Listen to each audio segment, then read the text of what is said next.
back on track and show, hey, I'm still up there at the top of the division? Yeah, it was. It was a big one. And you look at it now, I mean, somebody could say, well, you're 2-2 in your last 4 fights, but it's also the champ and the interim champ, right? So when you see that, how does that make you feel? Do you feel like, you deserve to be in discussion with those type of guys? All the time. I mean, it's the heavyweight division, and we're working on a lot of things, fight a lot of fighters at the top. And, yeah, it's always fucked up when you lost, but you want to win, so anyways. Yeah. But it goes sideways. You certainly don't shy away from challenges. This was a fight that you want, and probably like the best wrestler in the division, right? I mean, it would seem to be the toughest stylistic matchup for you maybe. So why is it a fight that you asked for? It's not a fight. I didn't ask for the fight, but it's a fight to make, to bring me back on top.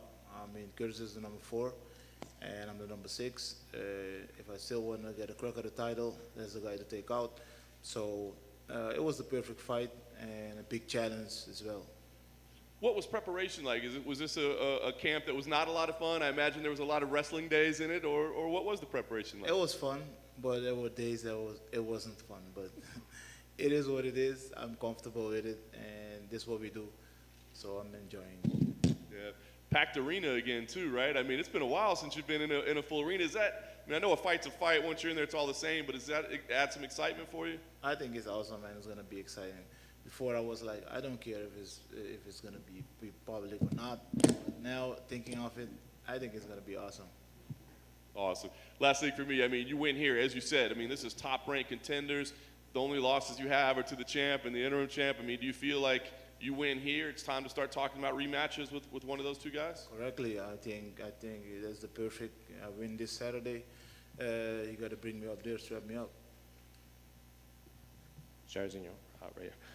We did an interview with Curtis earlier this week, and he called you similar to Derek Lewis, just not as good. I would like to hear your thoughts on that comparison. Now, I'm happy he's underestimated me, and this Saturday is going to be different. And it's going to be me and him.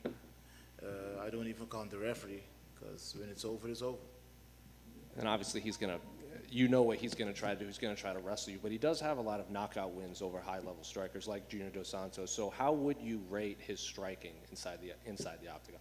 I think he's in the top 5. He's a badass, same as me. I'm not going to rate anything of his striking, but I'm going to be in there and I'm going to show him the fine work. Don't miss the action beside everything. Jairzinho over here. Your last 2 fights, you were in main events, so 5 rounds and dropping back down to 3. Is it kind of nice to not have to prepare for the full 5? I always prepare for 5 rounds, and I love the 5-round fights, but it's all good. He can get it in 3. Do you think that it helps you with the less rounds, or does it make a difference at all? It makes a difference.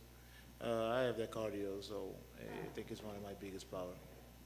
And, I noticed something interesting on your record about your first 3 fights were all against the same opponent, and, back to back to back, you knocked him out all 3 times. So I was just kind of curious, what was the story of how, why'd you fight the same guy? Is there anything funny about how that came together? I mean, it's for me, it's being working, fighting back to back helps me. Same as this one. Just fought June 5th, and I think in 4 months it's going to be my second fight, and yeah, I think it helped me fighting back to back. Good luck, Jairzinho. Thank you.